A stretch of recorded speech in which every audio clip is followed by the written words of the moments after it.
मंगलाचरण करेंगे। नमो अर्हंताणं, नमो सिद्धाणं, नमो आयरीयाणं, नमो अध्यायाणं, नमो लोये सव्यसाहुणम्।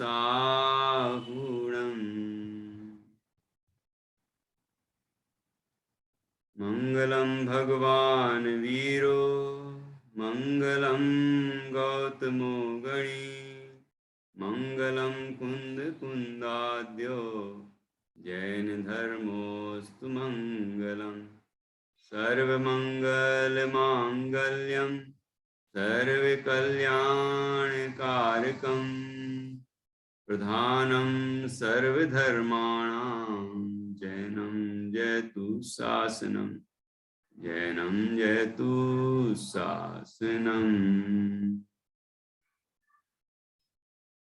इंद सदवंद्याणं त्रिभुवनहित मधुर विशद वक्ताणं, अन्तातीत गुणाणं, नमो जिणाणं जिद भवाणं। सहजानंद चैतन्य प्रकाशाय महीयसे, नमो अनेकांत विश्रांत महिम्ने परमात्मने।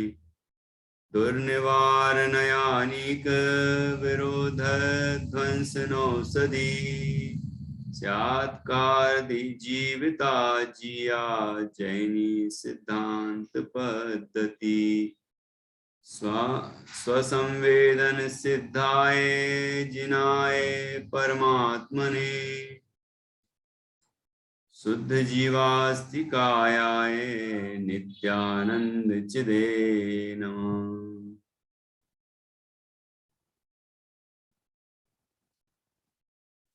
आचार्य श्री कुंद कुंद देव द्वारा रचित यह पंचास्तिकाय संग्रह नामक ग्रंथ है। इसकी 15 गाथाओं पर हम अभी तक चर्चा कर चुके हैं। आज हम 16वीं गाथा का स्वाध्याय करेंगे और इसमें जो विषय आगे आगे बढ़ रहा है उस विषय का यहाँ और विशेष प्रतिपादन किया है। कल हमने ये चर्चा की थी कि जो सद्भाव रूप वस्तु है उसका विनाश नहीं होता, वो कभी नष्ट नहीं होती, और जो वस्तु है ही नहीं, असद्भाव रूप है, उसका कभी उत्पाद नहीं होता। बल्कि जो भाव है अर्थात जो वस्तु है, सत्स्वरूप वस्तु है, वह अपने गुण पर्यायों से उत्पाद वह रूप होती है।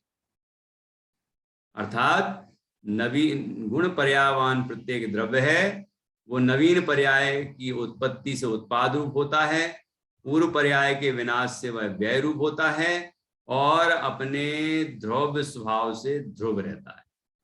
ऐसा प्रत्येक वस्तु का स्वभाव है। विश्व में कोई नई वस्तु पैदा नहीं होती, उत्पन्न नहीं होती, और कोई भी विश्व की वस्तु नष्ट नहीं होती।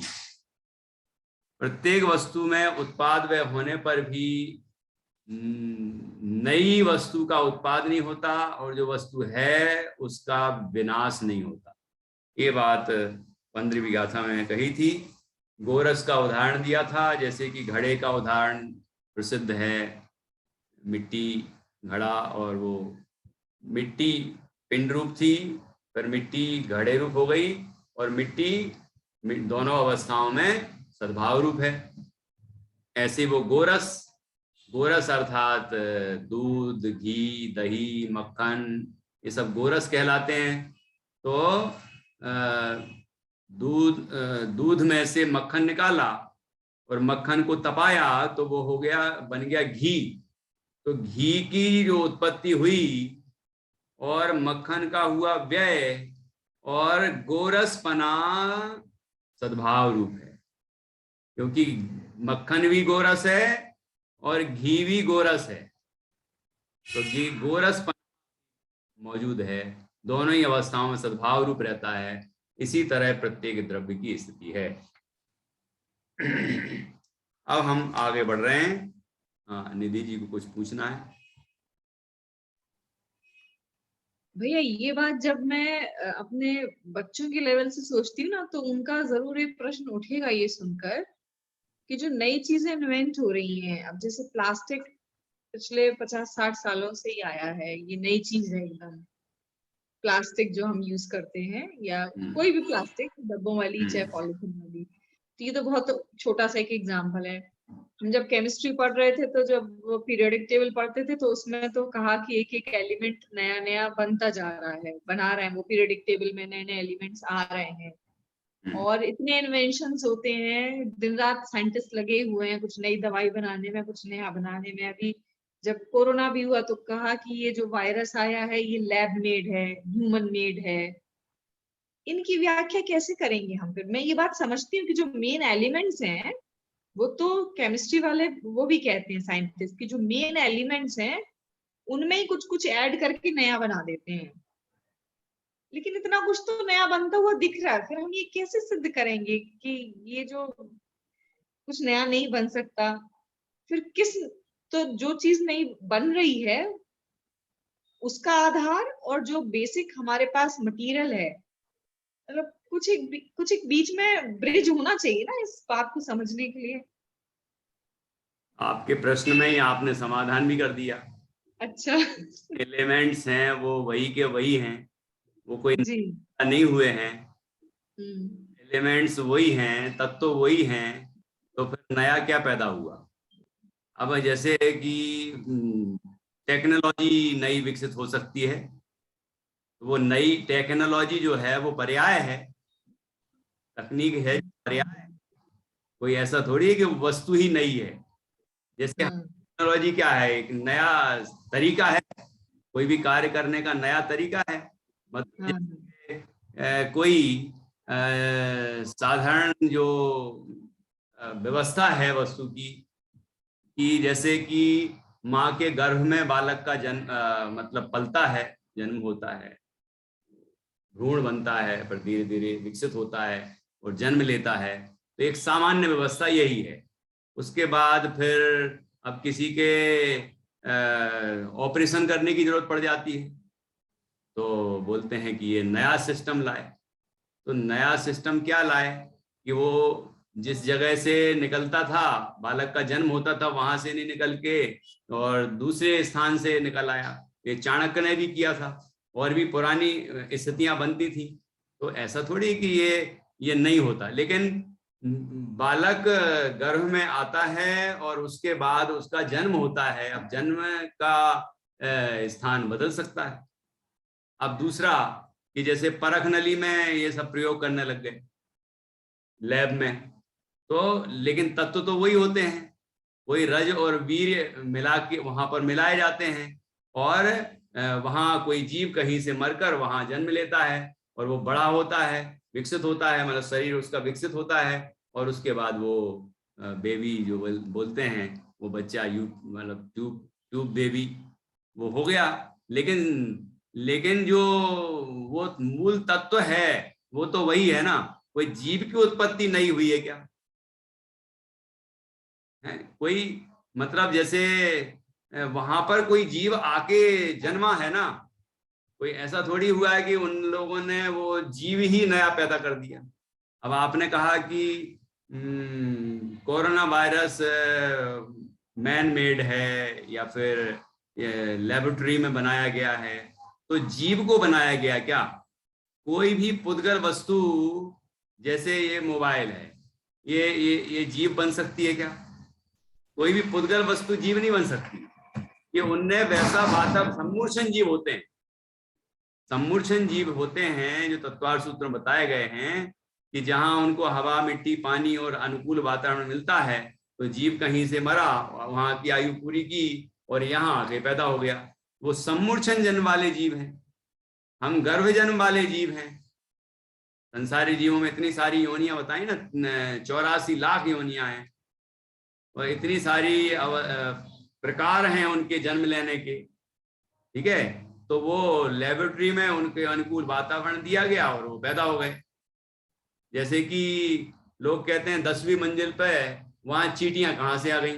कोई चींटियां कोई सीढ़ियां चढ़ के थोड़ी आई हैं, वहां उनको अनुकूल वातावरण मिला, कोई ने शक्कर डाल दी, कोई ने मीठा कुछ डाल दिया, या कोई चीज ऐसी डाल दी जो उनके जन्म लेने का एक अनुकूल स्थान है ना, तो वहां आके जीव जन्म ले लेते हैं। ठीक है, तो ये इसमें कोई संदेह की जरूरत नहीं है, कोई जीव नया पैदा नहीं होता।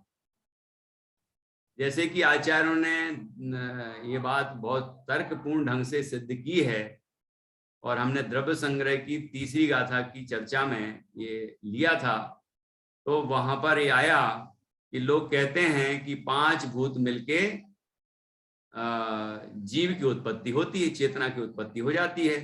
तो 5 भूत में पृथ्वी, जल, अग्नि, वायु और आकाश, ये पंचभूत मिलते हैं और जीव पैदा हो जाता है। जैसे कि पान में लाल रंग तो डाला ही नहीं था, हरी पत्ती है, चूना, वो कत्था है, चूना है, सुपारी वगैरह डालते हैं, जो भी चीजें डालते हैं तो लाल रंग तो नहीं डालते, लेकिन जैसे ही मुंह में चबाते हैं लाल रंग तैयार हो जाता है। ऐसे ही वो कहते हैं कि पंचभूतों को मिलके जीव की उत्पत्ति हो जाती है। तो आचार्य ने कहा कि जो हांडी है ना, अग्नि पर रखी हुई हांडी है, उसमें पानी भरा है, ठीक है, और उसमें दाल डाली गई है चुरने के लिए, तो ये 5 भूत मिल गए हैं। पृथ्वी वो दाल है, वो पृथ्वी है, वो हांडी भी पृथ्वी है ना, और जल, पानी भरा हुआ है, अग्नि नीचे से जल रही है तो वो पानी भी गर्म हो गया है, वायु वहां है ना, और आकाश भी वहां है, वहां भी है आकाश। तो ये 5 भूत मिले, जीव की उत्पत्ति होती है क्या? कोई वहां से चुरने पर उबलने की पानी जब उबलने लग जाए, दाल उबलने लग जाए तो जीव पैदा होने लग जाते हैं क्या? कि जीव मरोड़ जाते हैं यदि हो तो। छना पानी होता है तो जीव तो उसमें नहीं है, मान लो अनछना होता तो मरोड़ जाते, या कोई उसमें जीव गिर जाए तो मरोड़ जाते हैं, पैदा तो नहीं होते। तो पंचभूतों से जीव की उत्पत्ति होती है, इस बात का खंडन हो गया।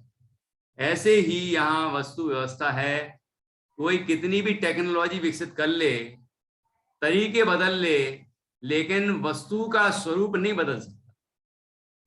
आविष्कार हो रहे हैं, ठीक है, ये चीजें बन रही हैं। आज ही मैं पढ़ रहा था कि वो मोबाइल का जो जनक है ना, मार्टिन कूपर, तो उन्होंने ऐसा लिखा है कि मैं अपने आविष्कार से ही अत्यंत निराश हूं, दुखी हूं कि मैंने ये आविष्कार क्यों किया, क्योंकि इसका अति दुरुपयोग हो रहा है, लोग बर्बाद हो रहे हैं, लोगों का दिमाग खराब हो रहा है, आंखें खराब हो रही, स्वास्थ्य खराब हो रहा है, सब तकलीफें हैं, समय की बर्बादी हो रही है। तो राजीव दीक्षित जी ने कई सालों पहले ये बात बताई है भारतीय इतिहास के बारे में, कि भारत के इतिहास में ये बात है कि यहाँ पर ऐसी प्लेट्स वगैरह थी कि जिनके माध्यम से टीवी और ये कंप्यूटर और ये सारी चीजें जो अपन डिस्प्ले कर रहे हैं ना, ये मोबाइल वगैरह में, ये सब हो सकता था, और उनको पता था कि ये चीज है, इससे ये चीज बनेगी, लेकिन उन्हें बनाई नहीं। भारतीयों ने क्यों नहीं बनाई? कि उन्हें ये परिणाम मालूम थे कि इसका ये परिणाम होगा, इसलिए उन्होंने नहीं बनाई। अब ये बात तो मार्टिन कूपर ने अभी कही, लेकिन ये जो मैं कह रहा हूं ये बात तो अभी 20 साल पहले कही जा चुकी है, 10-20 साल पहले तो कही जा चुकी है राजीव दीक्षित जी के द्वारा, कि ऐसा इतिहास में ये प्रमाण मिलते हैं कि वो प्लेट्स, वो टेक्नोलॉजी थी जिससे हम इस तरह का डिस्प्ले कर सकते थे और ये टीवी और ये सब चीजें बना सकते थे, लेकिन ये नहीं बनाई गई, है ना। भारत में ऐसी टेक्नोलॉजी सब थी, लेकिन भारतीयों ने विकसित नहीं की। विमान की विद्या तो सब जानते हैं कि भारतीयों की विद्या है ये, लेकिन आज किसके नाम से प्रसिद्ध है?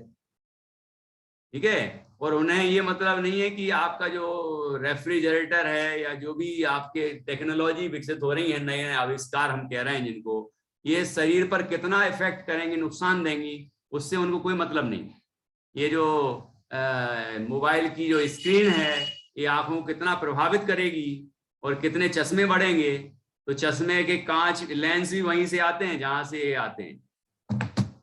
आपको पता है, ये सब मार्केटिंग है, ये सब व्यापार है ना।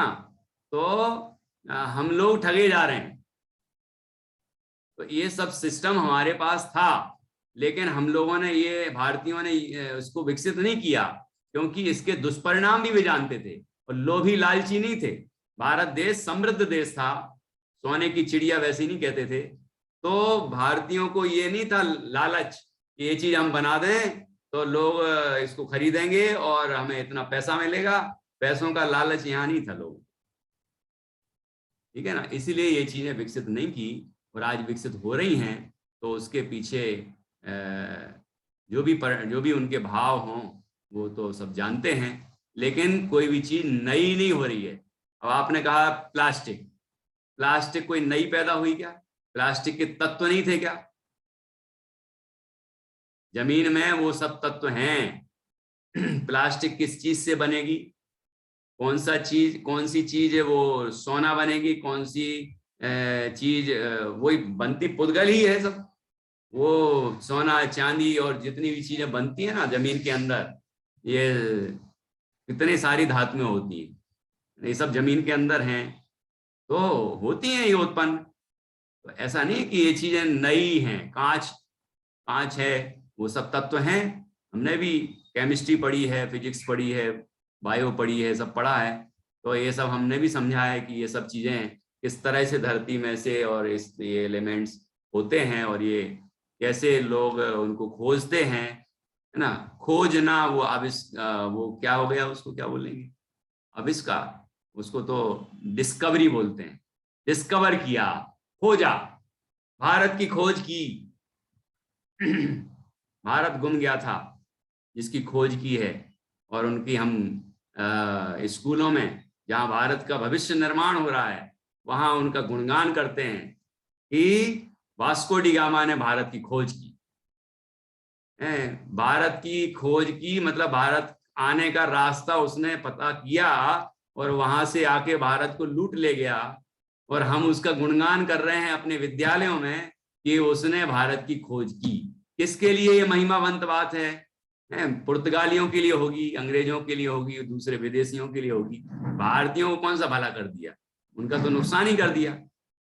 और हम पढ़ा रहे हैं उनको, बच्चों को, रटो पढ़ो, है ना, ये चीज पढ़ा रहे हैं।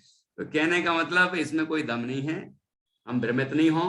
पंखा बन गया, कूलर बन गए, एसी बन गई, और भी आएंगी अभी तो बहुत सारी चीजें, कारें उड़ेंगी, है ना। तो ये तो पेट्रोल और डीजल की समस्या बन रही है, युद्ध होंगे इस पर, अभी भी हो रहे हैं। तो यहाँ तो ऐसी ऐसी विमान व्यवस्था थी, टेक्नोलॉजी थी भारत में कि हाजिर हो विमान, ऐसी इच्छा की और हाजिर हो जाता था, उसमें बैठ गए और चलो। स्वसंचालित यंत्र होते थे। आप पढ़िए, अपने पुराण पढ़िए, अपने ग्रंथ पढ़िए, तो सब पता चलेगा। तो ऐसे इसमें पेट्रोल डीजल और पराधीनता थोड़ी थी। ये तो अपनी विद्याएं, ऐसी तपस्या के प्रभाव से विद्याएं पैदा हो जाती थी, और आज भी कर सकते हैं, है ना।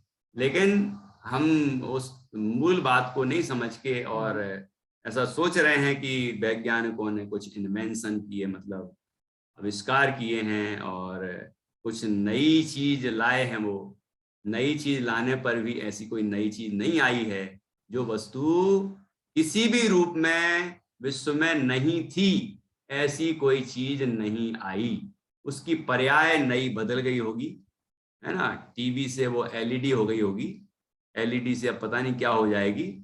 वो हो सकता है, पर्याय बदल सकती हैं, अवस्थाएं बदल जाएंगी। बल्ब, बल्ब से वो फिर क्या क्या आ गया है, तो CFL आ गई, एलईडी आ गई, है ना। ये सब रूप बदलते रहते हैं, तो उसके प्रयोग चल रहे हैं कि अब ऐसा बनाया, वैसा बनाया, ये चीज बिकना तो बंद हो गई, अब ऐसे बनाए। नई चीज आएगी तो लोग नया खरीदेंगे और हमें बहुत लाभ मिलेगा। सबका उद्देश्य लाभ है। ठीक है, ये परोपकार की भावनाएं नहीं है यहाँ। तो ये इसीलिए हम भ्रमित नहीं हो, जो यहाँ पर वस्तु स्वरूप यहाँ जिनागम में बताया गया है उस पर हम भरोसा रखें, उसकी गहराई में जाएं। गहराई में जाएंगे तो हमें समझ में आएगा कि नया कुछ भी नहीं उत्पन्न हो रहा। मतलब नई पर्याय तो उत्पन्न हो रही है, लेकिन नई वस्तु नहीं उत्पन्न हो रही। ठीक है, और वर्तमान पर्याय का विनाश होकर नई पर्याय उत्पन्न हो रही है। तो पर्याय का विनाश भी हो रहा है, लेकिन वस्तु का विनाश नहीं हो रहा है। ठीक है ना, भले ही अब वो अष्टावक्र होना बंद हो गए, कल को शेर होना भी बंद हो जाएंगे, लेकिन शेर नाम का जो पशु है वो बंद हो जाए तो क्या वो जीव बंद हो गए? क्या जीव ही की उत्पत्ति बंद हो गई? डायनासोर खत्म हो गए इस धरती से, तो क्या डायनासोर चलेगा? तो क्या आप क्या क्या बोले, धरती से ही चलेगा पहली बात तो ये, कि और दूसरी जगह नहीं होंगे कहीं। जिसको हम धरती समझते हैं वो बहुत छोटा सा क्षेत्र है, और उसमें वो नहीं मिल रहे हैं तो हम समझते हैं वो है ही नहीं, है ना। तो जानवर रूप जो जीव की पर्याय थी, असमान जाति पर्याय, उसका जरूर व्यय हो गया होगा, लेकिन वो जीव थोड़ी नष्ट हो गया। वो जीव यहां से मर के किसी और गति में पहुंच गया, किसी और अवस्था में आ गया, है ना। तो ऐसा हमें गहराई से समझना चाहिए। तो अब हम 16वीं गाथा प्रारंभ करते हैं। ठीक है,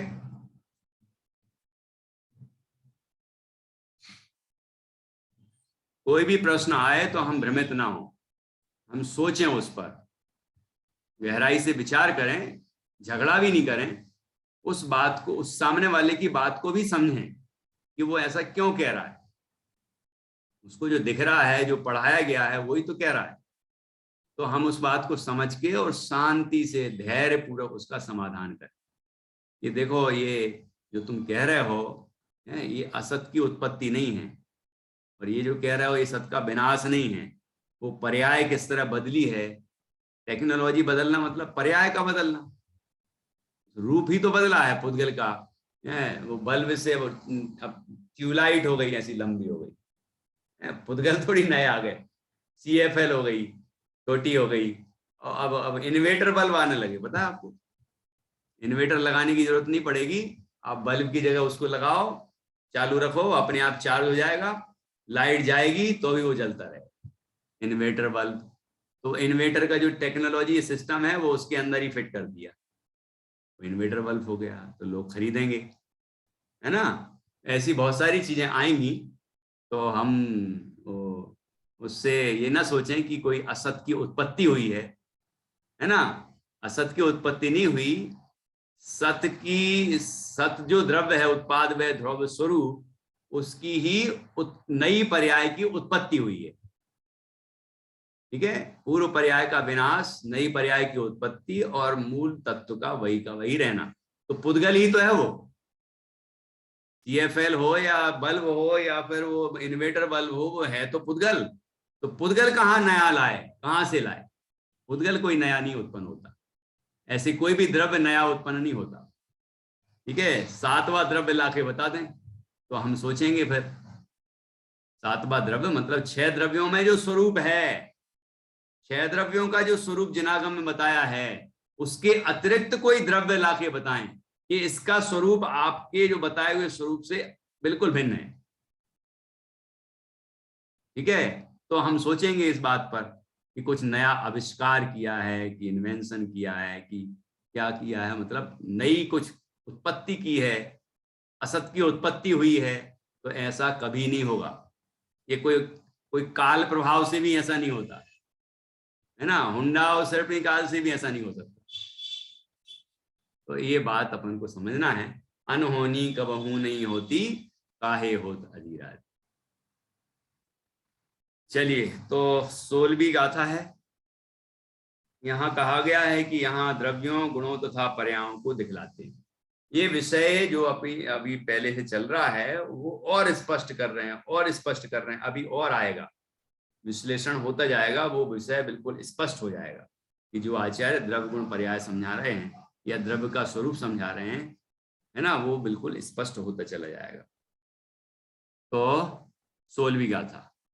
भावा जीवादिया जीव गुणा चेदनाय उगो सुर नर नारय तिर्या जीवस्य पज्जया बहुगा जीवा भावा जीवा दिया जीव गुणा चेदनाय उभोगा उभोगो सुर नर नारय तिर्या जीवस्य पज्जया बहुगा। भावा, भाव का अर्थ यहाँ पर द्रव्य है। यहाँ भाव क्या है? सत द्रव्य। सत, सत का अर्थ है द्रव्य, सत द्रव्य लक्षणम। तो भाव का अर्थ है यहाँ द्रव्य। द्रव्य कितने रूप हैं? जीवादिया, जीव आदि रूप हैं। जीव पुद्गल धर्म अधर्म आकाश काल रूप हैं, ठीक है। और जीव गुणा, अब बाकी द्रव्यों की बात बाद में करेंगे, लेकिन अभी जीव की बात कर रहे हैं कि 6 द्रव्यों में से जीव द्रव्य का जो गुण है, जीव गुणा, जीव का गुण चेतना य उपयोगो, चेतना है और उपयोग है। जीव का गुण उपयोग है, चेतना है और उपयोग है, ठीक है। और पर्याय कौन सी है? सुर नर नारय तिर्या जीवस्य य पज्जया बहुगा। जीवस्य अर्थात जीव की, पज्जया अर्थात पर्याय, बहुगा अर्थात बहुत हैं। कौन कौन सी हैं बहुत? कि सुर अर्थात देव, नर मनुष्य, नारय अर्थात नारकी नरक, तिर्या तिर्यंच, ठीक है। सुर नर नारय तिर्या, कि मनुष्य देव मनुष्य नारकी और तिर्यंच, ये 4 पर्याय विशेष रूप से कही गई हैं। और इनके और विस्तार कर दो तो एक एक पर्याय में बहुत सारे भेद हो जाएंगे, ठीक है ना। सुर कितने 4 निकाय के देव होते हैं और उनमें भी बहुत सारे प्रकार हैं। तत्वार सूत्र के 4थे अध्याय में ही आया है। फिर नर मतलब मनुष्य, तो मनुष्य मनुष्य बोला तो स्त्री है कि पुरुष है कि नपुंसक है, और स्त्रियां हैं तो कहाँ की हैं, कौन सी है, मतलब ऐसी अनेक अनेक प्रकार बन जाएंगे। तो ऐसे नारकी, तो नारकी कौन से नरक का नारकी है, वो उस तरह से भेद बन जाते हैं। बाकी नारकी तो नारकी है ना। और तिर्या, तिर्यंच, सबसे ज्यादा योनियां यही होती है तिर्यंच गति में, क्योंकि एकेंद्रीय भी वही है, स्थावर भी तिर्यंच गति के जीव हैं। 2 इंद्री 3 इंद्री 4 इंद्री तक तो तिर्यंच ही हैं। और फिर असंगी पंचेंद्री भी तिर्यंच ही हैं। संगी पंचेंद्री जैसे ही कहा जाएगा तो उसमें तिर्यंच भी हैं, मनुष्य भी हैं, देव भी और नारकी भी, क्योंकि बाकी जो 3 गति के हैं वो तो सब संगी ही हैं, मन सहित हैं, ठीक है। कोई चींटी के मन पैदा कर सकते हैं क्या? 4 इंद्री जीवों के अंदर कोई मन की उत्पत्ति हो सकती है क्या? है? तो थोड़ा ऐसा, मतलब अभी वो दिमाग में चल रहा है, इसलिए मैंने बीच में बोला। तो ऐसे यहाँ पर पर्यायों की बात की, ये स्थूल स्थूल पर्याय बताई, ये भी जीव की विभाव व्यंजन पर्याय, विभाव व्यंजन पर्याय हैं, ठीक है। बाकी स्वभाव व्यंजन पर्याय सिद्ध पर्याय है, और अर्थ पर्याय भी बहुत सारी होती हैं, ठीक है, प्रत्येक गुण की पर्याय। तो यहाँ पर ऐसे गुणों में मुख्य गुण बता दिए, चेतना और उपयोग, ठीक है। और पर्यायों में ये विभाव व्यंजन पर्याय बता दी, स्थूल स्थूल जो सबको समझ में आ जाती है। हाँ, मनुष्य तिर्यंच नारकी देव होते हैं, ठीक है। तो ऐसे यहाँ पर पहले कहा द्रव्य, जीवादि द्रव्य हैं, फिर कहा जीव के गुण चेतना और उपयोग है, और जीव की पर्याय देव मनुष्य नारकी और तिर्यंच हैं। ऐसी अनेक प्रकार की पर्याय हैं, अनेक पर्याय होती हैं जीव में। ये विभाव व्यंजन पर्याय हैं, स्वभाव व्यंजन पर्याय होती हैं, अर्थ पर्याय होती हैं, ठीक है। ऐसे स्वभावर्थ पर्याय, विभावार्थ पर्याय, इस तरह अनेक प्रकार की पर्याय होती। ये गाथा हुई। अब इसका हम अन्वयार्थ पढ़ेंगे। नीचे देखिए अन्वयार्थ। जीवादि वे भाव हैं, जीव के गुण, चेतना तथा उपयोग हैं, और जीव की पर्यायें देव, मनुष्य, नारक, तिर्यंच रूप अनेक हैं। अब एक प्रश्न यहां उत्पन्न हो सकता है कि चेतना और उपयोग में क्या अंतर है, जो आचार्य ने दो शब्दों का प्रयोग किया, तो यहां कुछ विशेष कहना चाह रहे होंगे। ऐसे तो सामान्य रूप से तो दोनों का एक ही अर्थ है ना। चेतना के दो भेद हैं, ज्ञान चेतना, दर्शन चेतना। उपयोग के भी दो ही भेद हैं, ज्ञानोपयोग, दर्शनोपयोग। अब देखिए अपन टीका पढ़ेंगे तो और समझ में आएगा। टीका, यहां भावों, देखो भावों के लिए ब्रैकेट में क्या लिखा, द्रव्यों, गुणों और पर्यायें बतलाए हैं। जीवादि 6 पदार्थ वे भाव हैं, ठीक है, उनके गुण और पर्यायें प्रसिद्ध हैं।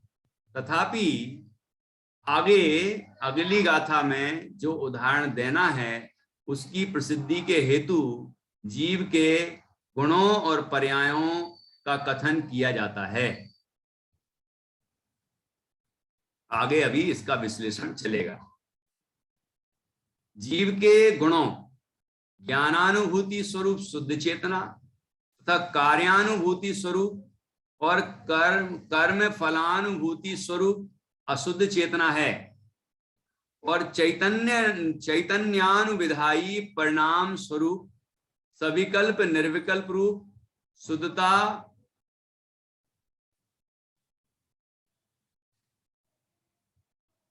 अशुद्धता के कारण सकलता विकलता धारण करने वाला 2 प्रकार का उपयोग है। अर्थात जीव के गुणों शुद्ध अशुद्ध चेतना तथा 2 प्रकार के उपयोग हैं। अब पर्यायों की बात करते हैं। जीव की पर्याय इस प्रकार हैं। अगुरु लघु गुण की हानि वृद्धि से उत्पन्न पर्यायें शुद्ध पर्याय हैं, और सूत्र में इस गाथा में कही हुई देव, नारक, तिर्यंच, मनुष्य स्वरूप पर्यायें परद्रव्य के संबंध से उत्पन्न होती हैं, इसलिए अशुद्ध पर्याय हैं। ठीक है, अब देखिए वापस यहां क्या कहा, जीव के गुणों, ज्ञानानुभूति स्वरूप शुद्ध चेतना। ज्ञानानुभूति का क्या अर्थ किया है, सेकंड फुटनोट देखिए। शुद्ध चेतना ज्ञान की अनुभूति स्वरूप है, और अशुद्ध चेतना कर्म की तथा कर्म फल की अनुभूति स्वरूप है। शुद्ध चेतना तो जीव का जो स्वभाव है वह है शुद्ध चेतना। जानन जानन जानन जानन जो स्वभाव है ना, वह जो मूल लक्षण है वह है शुद्ध चेतना। एक ज्ञानानुभूति स्वरूप शुद्ध चेतना तथा कार्यानुभूति स्वरूप और कर्म फलानुभूति स्वरूप अशुद्ध चेतना है।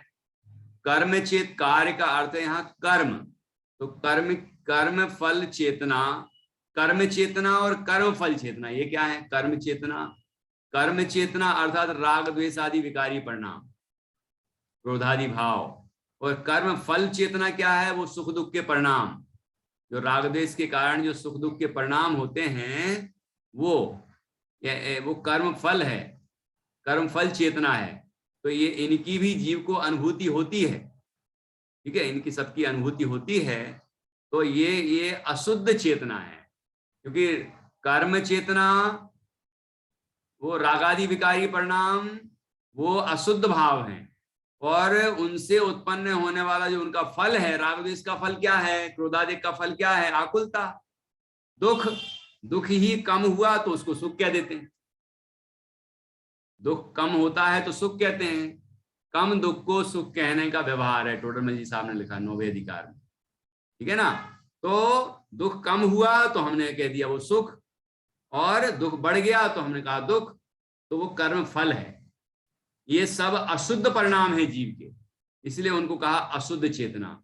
और जीव का जो लक्षण है, जो स्वभाव है, चैतन्य भाव है ना, वह है शुद्ध चेतना, ज्ञानानुभूति। ना, जानना जानना जानना जानना जो स्वभाव है वह है शुद्ध चेतना है, ज्ञानानुभूति स्वरूप शुद्ध चेतना। इस तरह जीव के जो गुण है चेतना गुण, उस चेतना के यहाँ तीन भेद बताए, ज्ञान चेतना, कर्म चेतना और कर्म फल चेतना। इसमें कहा कि जो ज्ञान चेतना है वो शुद्ध चेतना है, वो जीव का शुद्ध स्वभाव है, और कर्म चेतना और कर्म फल चेतना है वो अशुद्ध पर्याय है, अशुद्ध भाव है, ठीक है, अशुद्ध चेतना। अब और चैतन्य अनुविधायी परिणाम स्वरूप, ये चैतन्य अनुविधायी परिणाम क्या है? चैतन्य का अनुसरण करने वाला परिणाम वो चैतन्य अनुविधायी परिणाम है। तो चैतन्य अनुविधायी परिणाम अर्थात चैतन्य का अनुसरण करने वाला परिणाम वह उपयोग है, ठीक है। अब उपयोग, सविकल्प उपयोग को ज्ञान और निर्विकल्प उपयोग को दर्शन कहा जाता है। ज्ञानोपयोग के भेदों में से मात्र केवल ज्ञान ही शुद्ध होने से सकल है और अन्य सब अशुद्ध होने से विकल हैं। दर्शनोपयोग के भेदों में से मात्र केवल दर्शन ही शुद्ध होने से सकल है और अन्य सब अशुद्ध होने से विकल हैं। यहाँ सकल विकल शब्द का प्रयोग किया, उसका फुटनोट में विश्लेषण किया। तो चैतन्य अनुविधायी परिणाम स्वरूप सविकल्प निर्विकल्प रूप शुद्ध चेतना अशुद्ध चेतना है ना, शुद्धता अशुद्धता